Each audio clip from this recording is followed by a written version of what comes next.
Hello everyone, welcome to online engineering.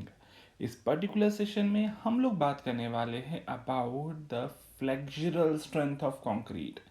पिछले session तक हमने बात करी थी अबाउट द कंप्रेशन स्ट्रेंथ, है ना। तो कंप्रेसिव स्ट्रेंथ के वैलिडेशन और एक्सेप्टेंस क्राइटेरिया को हमने ऑलरेडी स्टडी कर लिया है। अब यहाँ पर बात आती है फ्लेक्सुरल स्ट्रेंथ की। तो फ्लेक्सुरल स्ट्रेंथ के बारे में भी हमारा आईएस कोड कुछ बोलता है।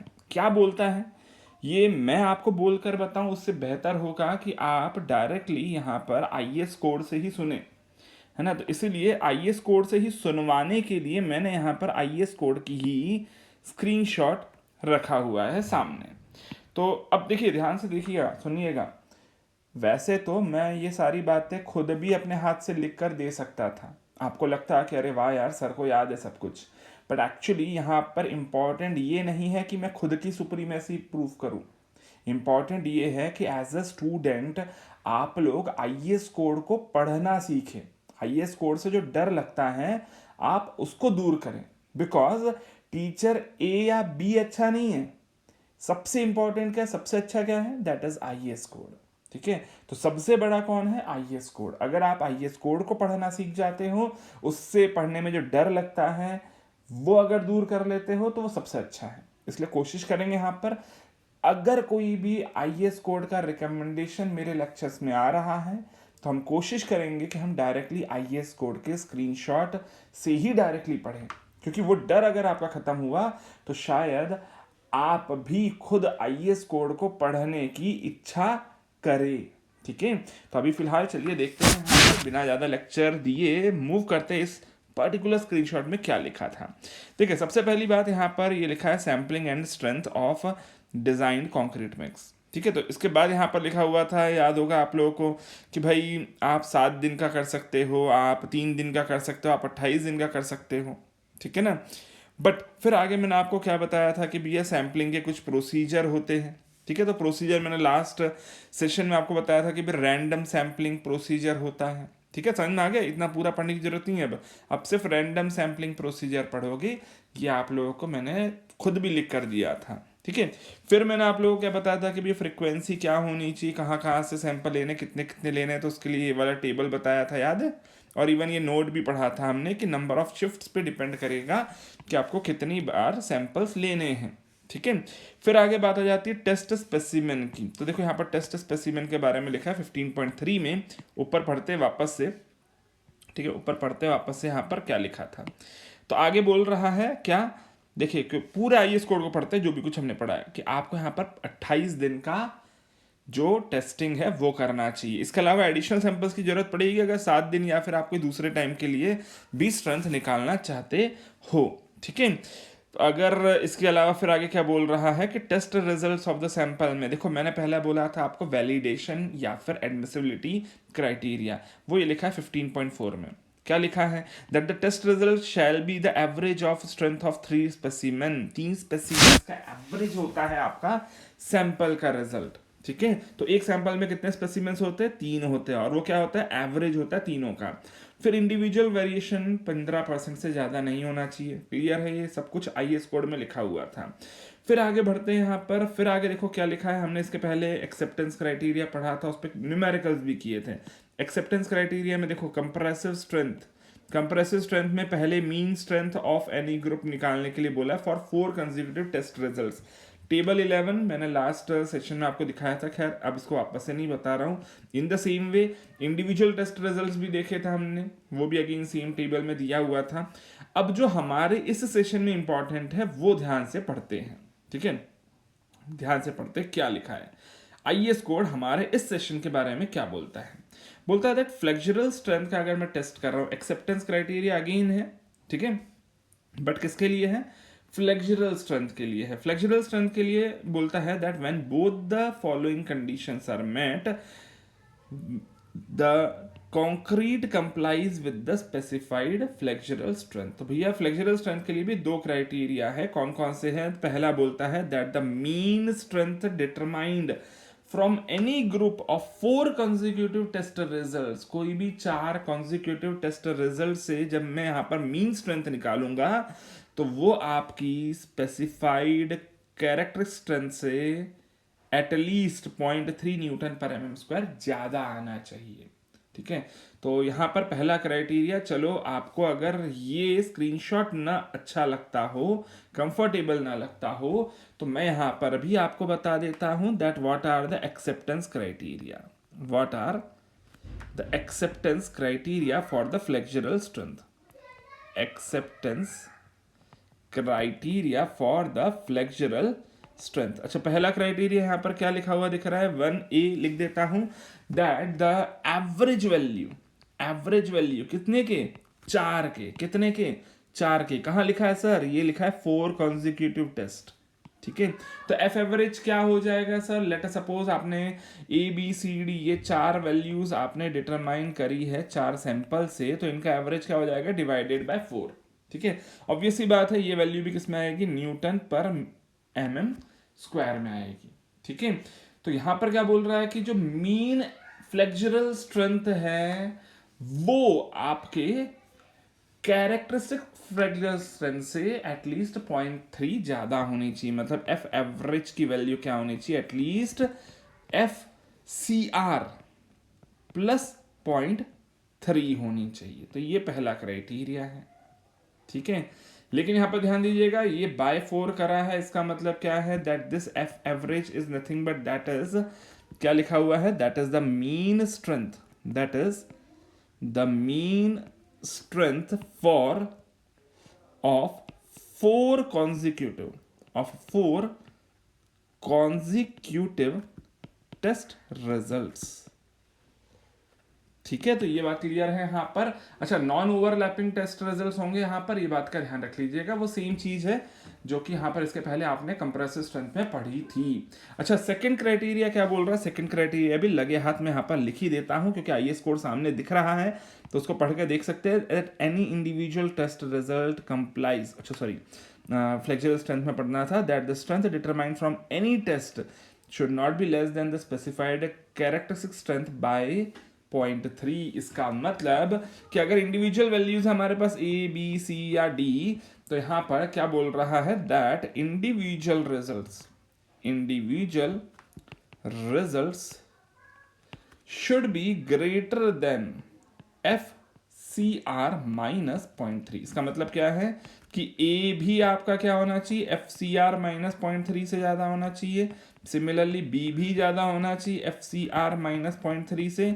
सिमिलरली सी भी ज्यादा होना चाहिए एफ सी आर माइनस 0.3 से। और अगर डी है तो डी भी एफ सी आर माइनस 0.3। अच्छा देखिए भैया, ये सारी वैल्यूज न्यूटन पर एम स्क्वायर में है, हर बार बार बार लिख लिख कर देने की जरूरत, आई होप शायद आपको नहीं है लिख लिख कर देने की जरूरत, ठीक है ना। अच्छा, फिर आगे यहाँ पर सुनिएगा, कहीं लिखा है, देखते हैं कहीं लिखा है तो वो देखते हैं।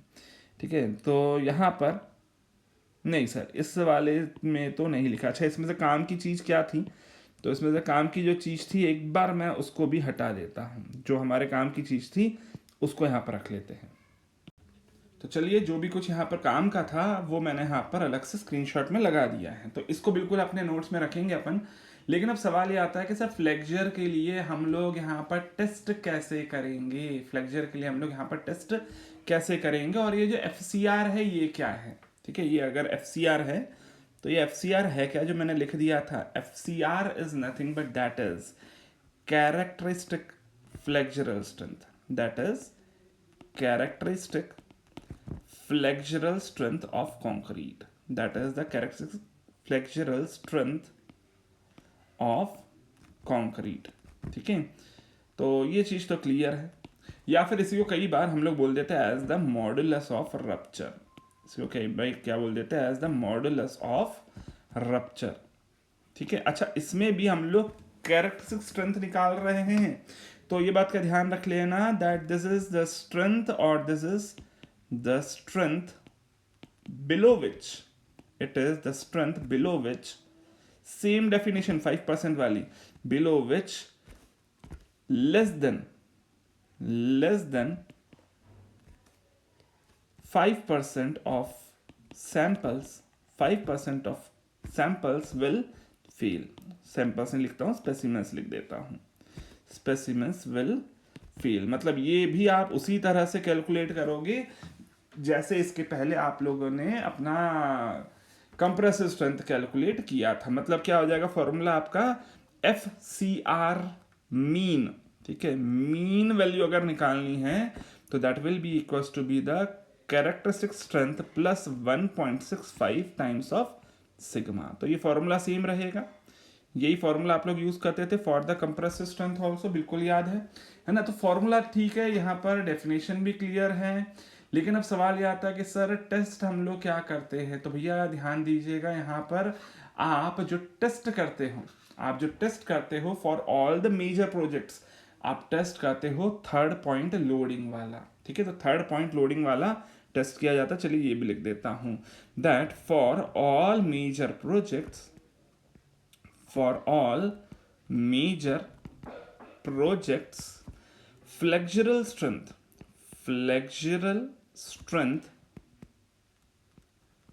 of concrete is determined by third point load method। अच्छा, ये होता क्या है, ये मेथड अगर आप लोगों ने नहीं पढ़ा है तो ये भी बात करेंगे हम लोग। ऑन किस पर किया जाता है, on flexural beam of size your 700 mm cross 150 mm cross 150 mm, ठीक है। एज पर IS कोड का नाम भी याद रख लीजिए, that is as per IS 516, ठीक है। अब यहाँ पर इंपॉर्टेंट जो था वो था क्या, देखो एग्जाम में क्या पूछा जा सकता है, एग्जाम में पूछा जा सकता है आपको साइज, और एग्जाम में क्या पूछा जाता है आपको IS कोड, ठीक है। अच्छा, बहुत सारे लोगों को यहाँ पर डाउट होगा, सर ये फ्लेक्सुरल का मतलब क्या है, फ्लेक्सुरल स्ट्रेंथ मतलब क्या है।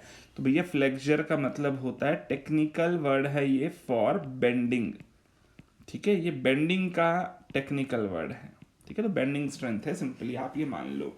तो अब ये सी बात है, जब मैं ये बोल रहा हूँ कि ये बेंडिंग स्ट्रेंथ है, इसका मतलब क्या है कि आप यहाँ पर बेंडिंग करवा कर देखोगे। किसको बेंड करवाओगे, एक बीम को बेंड करवाओगे। चलिए देखते हैं अगले स्लाइड पर।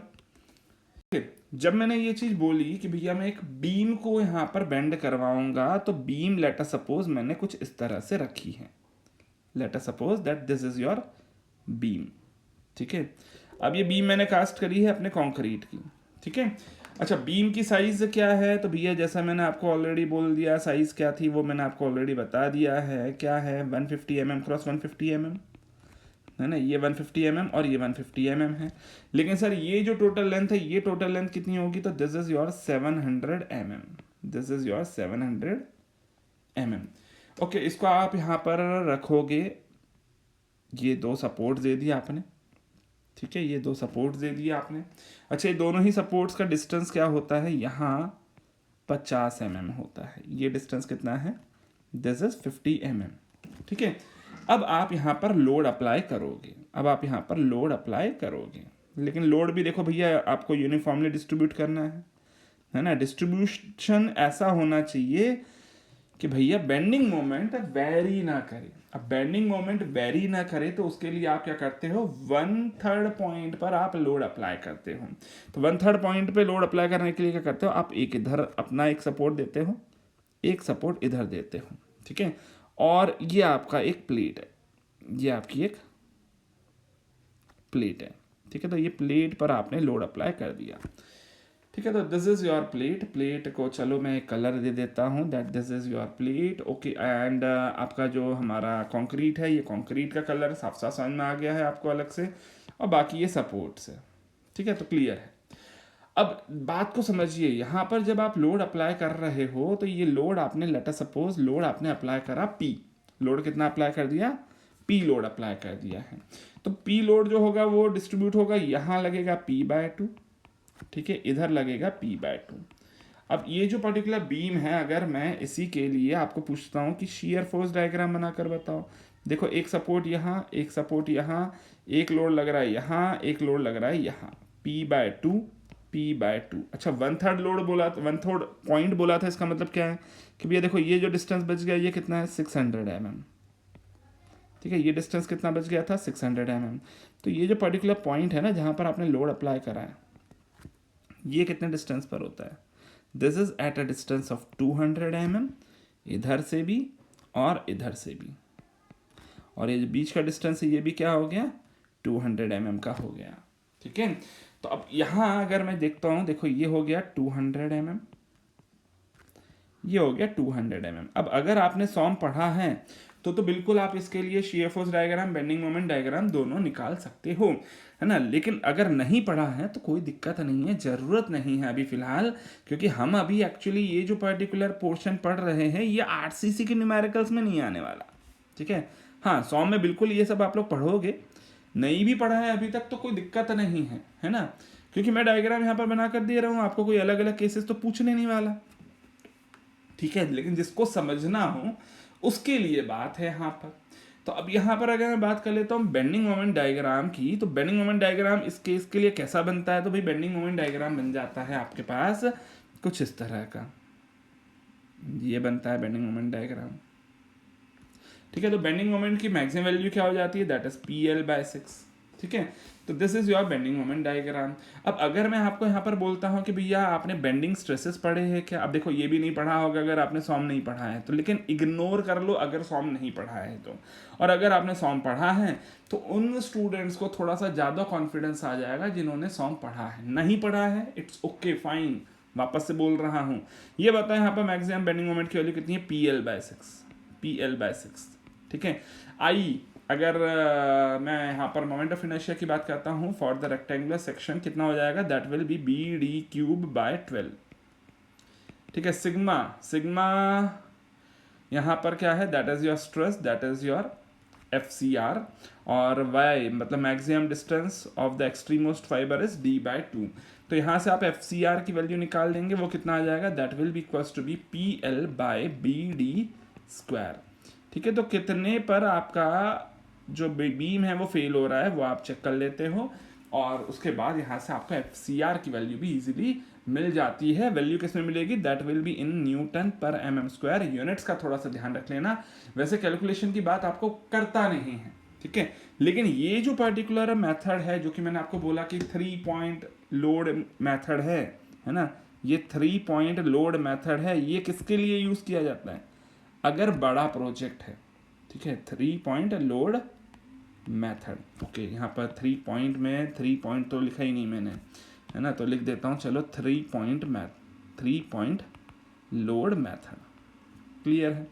अच्छा, ये जो पर्टिकुलर मेथड है जैसा मैंने अभी आपको बोला कि ये मेथड जनरली किसके लिए यूज करा जाता है, for the major project, for the bigger projects. अगर छोटा प्रोजेक्ट है तो क्या करोगे, अगर छोटा प्रोजेक्ट है तो क्या करोगे, for small projects, for small projects where performing 3 point load method is not there, 3 point load method is not possible, तो आप वहां पर डायरेक्टली भी FCR की वैल्यू निकाल सकते हैं। देन कैलकुलेट FCR यूजिंग, कौन सा फॉर्मूला है, directly FCR is taken equals to be under root of 0.7 into under root of FCK। Directly आप ये फॉर्मूला भी यूज कर सकते हो। ठीक है, तो बिल्कुल यहाँ पर याद रख लीजिए, ये फॉर्मूला हो गया एक, ये फॉर्मूला एक, ये हो गया। ठीक है, तो ये जो पर्टिकुलर फॉर्मूला बहुत बार यूज करेंगे आप लोग, Nm/mm² में लिख देता हूँ। अच्छा, FCK क्या है, तो FCK मैं ऑलरेडी आपको बता चुका हूँ, that is the characteristic compressive strength. ठीक है, तो that is characteristic compressive strength of the concrete, compressive strength of concrete. ठीक है, क्लियर है। और बाकी FCR भी मैं आपको ऑलरेडी पहले ही बता चुका हूं। ठीक है, चलिए यहाँ तक की बातें क्लियर है। अब ये हो गया हमारा फ्लेक्सुरल टेस्ट। अब अगेन फ्लेक्सुरल टेस्ट पे भी क्वेश्चंस बन सकते हैं, लेकिन कम बनने हैं, तो बेहतर है कि आप लोग यहाँ पर इस पर न्यूमेरिकल्स की प्रैक्टिस ना करें, जरूरत नहीं है। कंप्रेसिव टेस्ट पे बिल्कुल क्वेश्चंस थे, तो वो मैंने आपको करवा दिए। जो ज़्यादा इंपॉर्टेंट था उसमें हमने क्वेश्चंस भी करे, जो कम इंपॉर्टेंट है ज़रूरत नहीं है क्वेश्चंस करने की, सिमिलर है, अगर कभी क्वेश्चन आ गया तो आप लोग कर पाओगे। क्राइटेरिया मैंने आपको ऑलरेडी बता दिया है। अब आता है नॉन एक्सेप्टेंस का इवेंट। नॉन एक्सेप्टेंस का इवेंट मतलब क्या है? जैसा मैंने अभी आपको बोला, क्या बोला कि भाई हम कुछ यहाँ पर एक्सेप्टेंस क्राइटेरिया अप्लाई करते हैं, लेकिन क्या जरूरी है हर बार एक्सेप्टेंस क्राइटेरिया पूरे फुलफिल हो ही हो? नहीं सर, ये जरूरी तो नहीं है। तो अगर ऐसा हुआ दैट नॉन एक्सेप्टेंस हुआ, नॉन एक्सेप्टेंस इवेंट हुआ, मतलब क्या कि भैया जो आपके टेस्ट के रिजल्ट्स है वो आपके एक्सेप्टेंस क्राइटेरिया को फुलफिल नहीं कर पा रहे हैं, है ना, लेकिन ये तो आपने टेस्ट करे थे, तो ऑब्वियस ही बात है जरूरी तो नहीं है कि हर बार टेस्ट आपका एक्सेप्ट हो, एक्सेप्टेंस क्राइटेरिया के अंडर आ जाए। अगर ऐसा हुआ कि भैया एक्सेप्टेंस क्राइटेरिया में नहीं है, तो इसका मतलब ये नहीं है कि आप डायरेक्टली जाओगे और उठाकर अपने स्ट्रक्चर को डिसमेंटल कर दोगे, है ना। ये बेवकूफ़ी है। एज एन इंजीनियर आपको डायरेक्टली सिर्फ अपने कुछ लैब टेस्ट के बेसिस पर जाकर स्ट्रक्चर को डिसमेंटल नहीं करना चाहिए, बिल्कुल भी इकोनॉमिकल नहीं है ना। इवन झगड़ा हो जाएगा आपका कॉन्ट्रैक्टर के साथ। क्यों झगड़ा हो जाएगा? अब सवाल समझो जरा बात को, कि आपने एक्चुअली जो सैम्पलिंग करी, सैम्पलिंग कब करी ये बताओ पहले। सैम्पलिंग कब करी? सैम्पलिंग आपने तब करी जब फील्ड पर कंक्रीट सही में बना था, ठीक है। फील्ड पर जब कंक्रीट बना था। अब फील्ड पर कंक्रीट कब बनेगा? जब आपको कास्टिंग करनी होगी, है ना। तो कास्टिंग के दिन पर आपने सैंपल लिया, लेकिन इसका रिजल्ट कब आएगा? 28 दिन बाद आएगा ना। अब यहां पर सवाल यह है कि भैया कास्टिंग तो आपने फर्स्ट डे ही कर दी थी, अब आपका रिजल्ट आया 28 दिन बाद, और रिजल्ट में आपका जो टेस्ट है उसका एक्सेप्टेंस क्राइटेरिया मैच नहीं हुआ, तो इसका मतलब ये थोड़ी ना है कि जो कास्टिंग हो चुकी ऑलरेडी आप उसको सीधे के सीधे गिरा दोगे, बोलोगे नहीं नहीं नहीं नहीं ये तो एक्सेप्ट नहीं किया जा सकता। ऐसा नहीं किया जा सकता है, ठीक है। तो रिजल्ट क्योंकि 28 दिन बाद आ रहा है, तो यहाँ पर भी दो ऑप्शन है आपके पास। दो ऑप्शन क्या है, दो चांसेस है। पहला तो एक्सेप्टेंस क्राइटेरिया मीट कर जाए, पहला तो क्या है, एक्सेप्टेंस क्राइटेरिया मीट कर गया। दूसरा यहाँ पर पॉसिबिलिटी क्या है कि भैया, दूसरी पॉसिबिलिटी ये है कि एक्सेप्टेंस क्राइटेरिया मीट नहीं करा। तो भैया एक्सेप्टेंस क्राइटेरिया कब मीट नहीं हुआ? 28 दिन पर मीट नहीं हुआ, है ना। या हो सकता है आप 14 दिन पर टेस्टिंग कर लेते हैं, तो भी कुछ दिन बाद ही तो पता चलेगा कि भाई एक्सेप्टेंस क्राइटेरिया मीट नहीं हुआ और आपका जो कंक्रीट था वो सही क्वालिटी का नहीं था, और तब तक कास्टिंग ऑलरेडी हो चुकी है। तो आप डायरेक्टली जाकर हथौड़ा उठाकर या बुलडोजर लेकर आप डिसमेंटल नहीं कर सकते हो, ठीक है। तो इसके लिए बोलता है यहाँ पर आईएस कोड, क्या बोलता है? बोलता है कि भैया अब आप कोर टेस्ट परफॉर्म कर लो, कोर टेस्ट परफॉर्म कर लो, लोड टेस्ट परफॉर्म कर लो, या फिर नॉन डिस्ट्रक्टिव टेस्ट परफॉर्म कर लो, ठीक है। हाँ, अगर इन टेस्ट में भी आपका स्ट्रक्चर का कंक्रीट फेल हो जाता है तो बिल्कुल आप गिरा सकते हो, है ना। तो अगर एक्सेप्टेंस क्राइटेरिया आपके इन टेस्ट में मीट नहीं कर रहा है तो आप ये करोगे, क्या करोगे? तो वो मैंने अभी आपको बोला जरूर है, लेकिन इसी को जरा समझने के लिए, क्या सही में ऐसा आईएस कोड भी बोलता था, है ना, क्या सही में ऐसा आईएस कोड ने भी बोला है? ये समझने के लिए आईएस कोड को ही बुला लेते हैं। आईएस कोड का यहाँ पर स्क्रीनशॉट सामने साफ साफ दिख रहा है। अब पहले आईएस कोड को पढ़ते हैं, और जैसे जैसे हम लोग आईएस कोड को पढ़ेंगे वैसे वैसे हम लोग यहाँ पर आगे लिखते चलेंगे, ठीक है। क्या पढ़ना है आप सुनो जरा, देखो यहाँ से पढ़ना शुरू करो। दिख रहा है मेरा कर्सर? दिख रहा है? दिख रहा है सबको, ठीक है। Testing in case of doubt regarding the grade of concrete used, either due to poor workmanship or based on the results of cube strength test, compressive strength test of the concrete on the basis of 17.4 और load test में भी carried out. अगर doubt है आपको तो 17.4 और 17.6 को आप यहाँ पर रेफर करेंगे। 17.4 क्या बोलता है? कोर टेस्ट बोलता है। 17.4 क्या बोलता है कि भैया आप कोर एक्सट्रैक्ट आउट करोगे अपने स्ट्रक्चर से। क्या एक्सट्रैक्ट आउट करोगे? अपने स्ट्रक्चर में अलग अलग लोकेशन से कोर एक्सट्रैक्ट आउट करोगे ऑफ द कंक्रीट, ठीक है। कोर मतलब क्या? टुकड़ा निकालोगे अपने कंक्रीट का, है ना। और वो टुकड़ा कैसा होगा? सिलेंड्रिकल शेप का होता है, छोटा टुकड़ा होता है, बहुत ज्यादा बड़ा नहीं होता, छोटा टुकड़ा होता है, वो टुकड़ा जो स्ट्रक्चर ऑलरेडी कास्ट हो चुका है उसके किसी मेंबर में से आप निकालोगे। ठीक है, अब आगे क्या बोल रहा है, the points from which cores are to be taken out and the number of cores required shall be at the discretion of the engineer in charge and shall be representative of the whole of concrete concerned. जिस भी concrete की casting हुई है जिसमें आपको doubt लग रहा है, उस कंक्रीट से बने हुए कोई भी स्ट्रक्चर के मेंबर में से आप कोर एक्सट्रैक्ट आउट करोगे, और कितने नंबर ऑफ सैंपल्स निकालने, कहाँ कहाँ से निकालने, ये इंजीनियर जो भी उस फील्ड पर इंचार्ज होगा उसके ऊपर डिपेंड करेगा। But in no case however shall fewer than 3 cores be tested. कम से कम कितने कोन्स आपको टेस्ट करने हैं, 3 कोन्स टेस्ट करने हैं। ठीक है, तो अब कोन टेस्ट के बारे में यहाँ पर कुछ कुछ बातें लिखी है, आगे और सुनते हैं क्या बोलना है। यहां तक बातें क्लियर है, 3 कोन्स आपको टेस्ट करने चाहिए। फिर आगे बोलता है that cores shall be prepared and tested as described in the IS 516, जिसमें एक्चुअली आपको टेस्टिंग मेथड्स के बारे में डिस्क्राइब्ड है, तो वो टेस्टिंग मेथड कोर का भी यहाँ पर डिस्क्राइब किया गया है, but that is not the part of RCC, है ना। कॉन्क्रीट भी आप पढ़ते हो अलग से, तो वो अलग सब्जेक्ट है, उसमें आप लोग डिटेल में पढ़ोगे कोर टेस्टिंग। बट आगे सुनिए, concrete in the member represented by a core test shall be considered acceptable if the average equivalent cube strength of the core is equal to at least 85% of the cube strength of the grade of concrete। अब इसको समझाने के लिए obviously बात है मुझे लिखना पड़ेगा, है ना। तो पहले एक काम करता हूँ कि जो पार्ट आपको अच्छे से समझ में आ गया है, कौन सा पॉइंट समझ में आ गया है, कौन सा पॉइंट समझ में आ गया, आपको इतना पॉइंट तो समझ में आ ही चुका है, इसको मैं अलग से यहाँ पर चिपका देता हूँ, ये आपके नोट्स में ऐड कर देंगे डायरेक्टली एज इट इज। ठीक है, अब जो मुझे लिख कर देने की जरूरत पड़ेगी उसको मैं यहाँ पर अलग से लिख के दे रहा हूँ आपको। ठीक है, उसको मैं यहाँ पर आपको अलग से लिख कर दे दूंगा। ठीक है, तो इसको थोड़ा सा मैं पीछे कर लेता हूँ।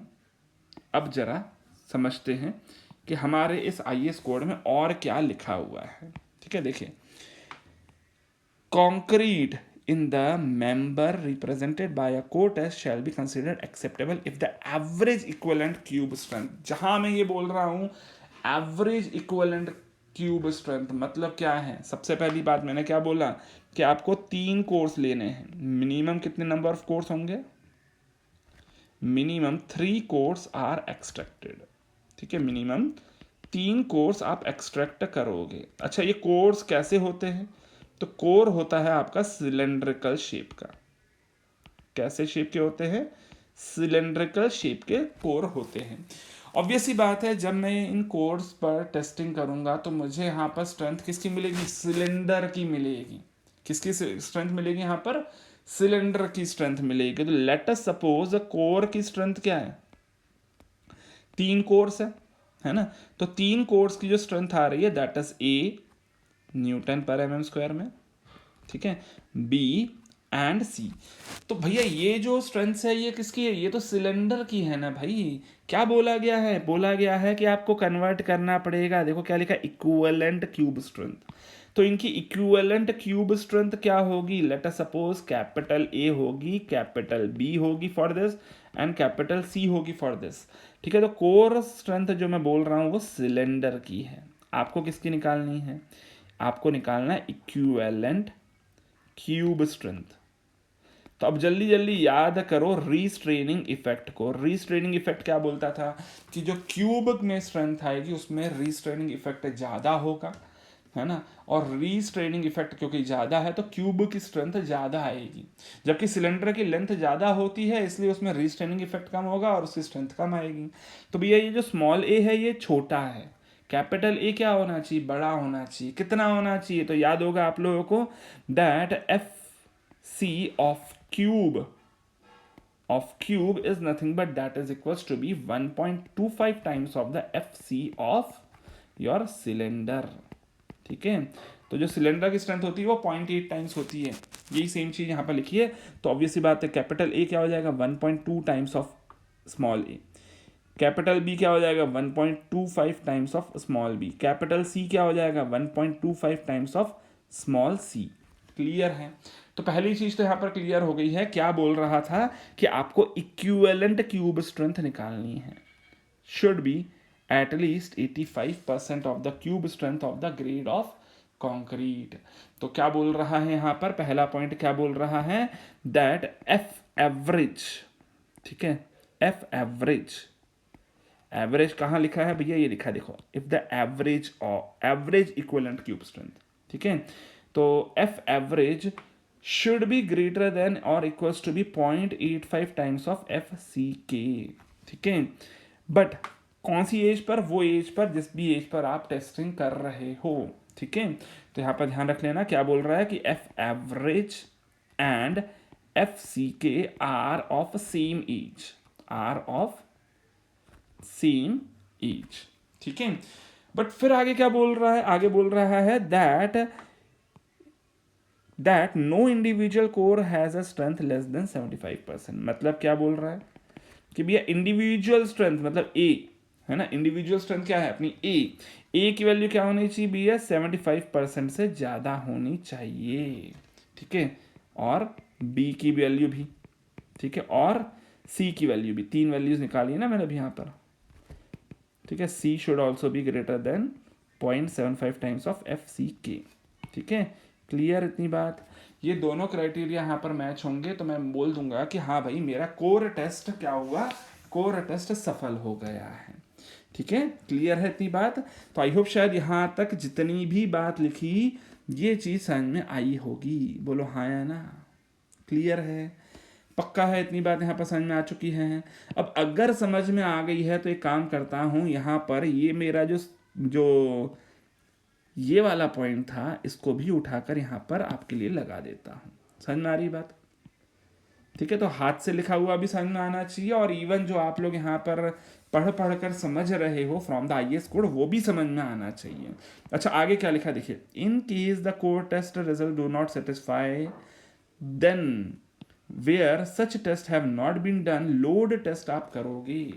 तो अगर आपका कोर टेस्ट फेल हो जाता है तो आप वहां पर क्या परफॉर्म करते हो, लोड टेस्ट परफॉर्म करते हो, और लोड टेस्ट किसके लिए परफॉर्म करोगे, load test for flexural member conduct किया जाता है, ठीक है, तो इतनी बात क्लियर है। अब लोड टेस्ट क्या होता है ये भी समझते हैं, इसके लिए नेक्स्ट स्लाइड देखते हैं। जैसा मैंने अभी आपको बोला कि भैया लोड टेस्ट परफॉर्म करना है, तो अगेन लोड टेस्ट के लिए भी यहाँ पर बढ़िया सा मेरे पास स्क्रीनशॉट है, ठीक है, तो सबसे पहली चीज मैंने क्या बोली आपको कि लोड टेस्ट आप परफॉर्म करोगे फ्लेक्सुरल मेंबर्स के लिए, तो भैया बी टेस्ट है यहाँ पर, that is load test for flexural members, for flexural members, ठीक है, कब किया जाता है, कब किया जाता है, if core test is not satisfactory, if core test is not satisfactory, पहली चीज कब किया जाएगा, जब कोर टेस्ट सेटिस्फैक्ट्री रिजल्ट्स ना दिया हो, ठीक है, तो अब यहां पर 28 दिन पे कर लोगे, 28 दिन पे जनरली किया जाता है, ठीक है, और आगे सुनिएगा जरा यहां पर क्या बोलता है, the structure should be subjected to a load equal to the full dead load of the structure plus 1.25 times the imposed load, ठीक है, तो यहां पर आप क्या करोगे, structure is loaded with, structure is loaded with, किससे लोड करोगे, with dead load, with dead load and 1.25 times the imposed load, ठीक है, तो इम्पोज लोड भी यहाँ पर लगाओगे और अपना डेड लोड तो लगा ही हुआ है, सेल्फ वेट तो लगा ही हुआ है यहाँ पर, है ना, तो ये इम्पोज लोड भी आप अप्लाई करोगे। अच्छा डेड लोड में क्या होता है, तो डेड लोड में होता है self weight of the structure plus weight of the finishes, walls, partitions if any, ठीक है, बट जब आप ये लोड अप्लाई करोगे तो ये लोड कितने दिन के लिए लगाओगे, फॉर 24 आवर्स, ठीक है, ठीक है, और उसके बाद आप यहाँ पर जो अपना इम्पोज लोड है वो रिमूव कर दोगे, उसके बाद आप ये जो इम्पोज लोड है वो रिमूव कर दोगे। रिमूवल के बाद ऑब्वियसली बात है क्या होगा, जब लोड अप्लाई करा था तो आपका स्ट्रक्चर डिफ्लेक्ट हुआ होगा, डिफ्लेक्शन वापस से कम हो जाना चाहिए लोड हटाने के बाद। अगर आपका स्ट्रक्चर मजबूत है तो ऐसा तो है नहीं कि एक बार लोड अप्लाई कर दिया तो हमेशा डिफ्लेक्टेड रहना चाहिए, नहीं होना चाहिए। डिफ्लेक्शन वापस से रिबाउंड होना चाहिए। तो यही सेम चीज बोल रहा है कि अगर आपका स्ट्रक्चर मजबूत होगा तो वो रिबाउंड कर लेगा। देखो क्या लिखा है, the deflection due to impose load only shall be recorded if within 24 hours of removal of imposed load the structure does not recover at least 75% of the deflection under superimposed load, the test may be repeated after a lapse of 72 hours. If the recovery is less than 80%, the structure shall be deemed to be unacceptable. ठीक है, तो यहां पर क्या बोल रहा है कि भाई डिफ्लेक्शन, क्या बोल रहा है, that the deflection after 24 hours, ठीक है, ये जो है ये कम होना चाहिए किससे, शुड बी लेस देन, पहली चीज क्या लिखी हुई है 75%, ठीक है, 75% of your deflection under the load, under load, ठीक है, अंडर इम्पोज लोड जो भी डिफ्लेक्शन था उसके 75%, है ना, 75% का रिकवरी होना चाहिए, ठीक है, रिकवरी होना चाहिए। इसका मतलब क्या बोल सकता हूँ भैया, बचा कितना होगा, सिर्फ 25%, तो ये 0.75 नहीं होना चाहिए, 0.25 होना चाहिए। शुड बी लेस देन और equals to be 0.25 times of the deflection under load. लेकिन अगर ये नहीं मीट करता है तो deflection after 72 hours of removal of load should be less than और इक्वल्स टू बी 80% का यहां पर क्या हो जाना चाहिए, रिबाउंड हो जाना चाहिए, लिखा हुआ क्वेश्चन, ये इधर रिकवरी 80% हो जानी चाहिए, मतलब बचेगा कितना, सिर्फ 20% ऑफ द डिफ्लेक्शन, है ना। तो अंडर लोड जितना भी डिफ्लेक्शन होगा उसका सिर्फ 20% ही बचा होना चाहिए आफ्टर 72 आवर्स, ठीक है।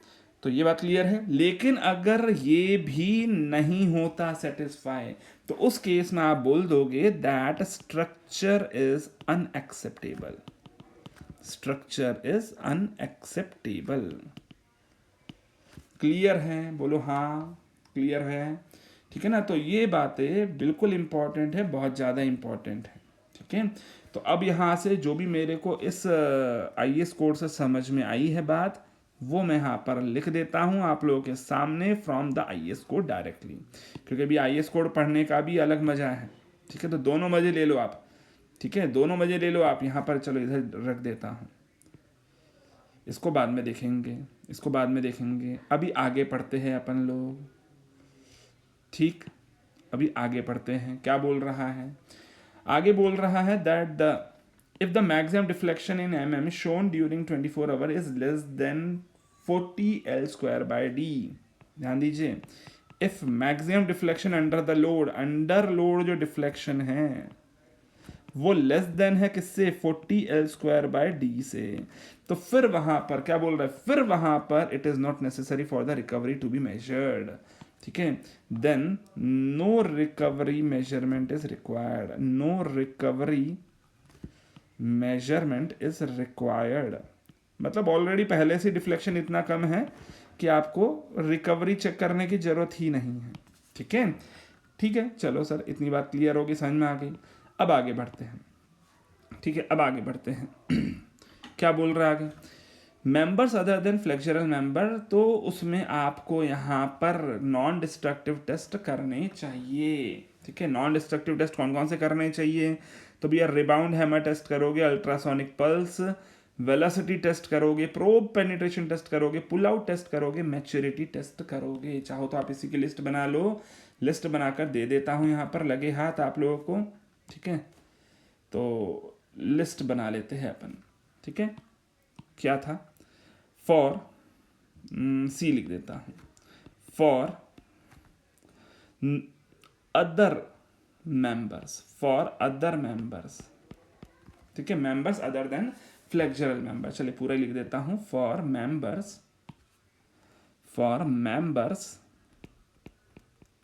Other than flexural member, other than flexural member, क्या करोगे आप यहां पर, non destructive test are used,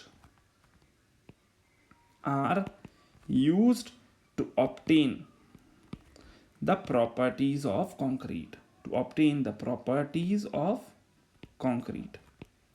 ठीक है, अब कौन कौन से टेस्ट करने चाहिए, व्हाट आर दोज टेस्ट? तो भैया पहला टेस्ट क्या बोल दिया यहाँ पर, अल्ट्रासोनिक पल्स वेलोसिटी टेस्ट।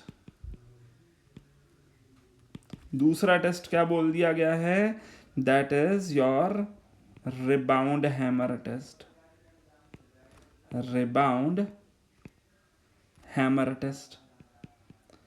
तीसरा टेस्ट क्या बोल दिया, प्रोब पेनिट्रेशन टेस्ट, प्रोब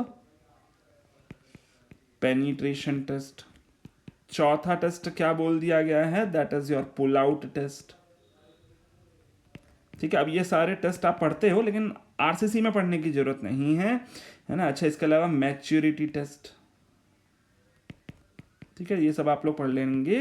कहाँ पढ़ोगे, कंक्रीट टेक्नोलॉजी में या बीएमसी में आप लोग इसको पढ़ने वाले हो। ठीक है, तो ये 5 टेस्ट है, 5 टेस्ट आप परफॉर्म कर सकते हो। रही बात इस आईएएस कोड की, तो इसको हटा देता हूँ यहाँ से। आई होप शायद क्लियरली समझ में आ रहा होगा कि ये बन गए हमारे फाइनली नोट्स। ठीक है, तो अगर फ्लेक्सुरल मेंबर का टेस्ट करना है तो कैसे करना है, फ्लेक्सुरल स्ट्रेंथ के लिए वो मैंने आपको बताया, एक्सेप्टेंस क्राइटेरिया। फिर मैंने आपको बताया कि अगर आपके क्राइटेरिया एक्सेप्ट नहीं हुए हैं तो उस केस में आप लोग कौन कौन से टेस्ट करते हो। पहला था कोर टेस्ट, दूसरा था लोड टेस्ट, और तीसरा था आपका कौन सा, अपने नॉन डिस्ट्रक्टिव टेस्ट थे।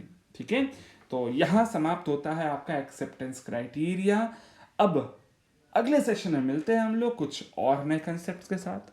Till then take care, bye bye.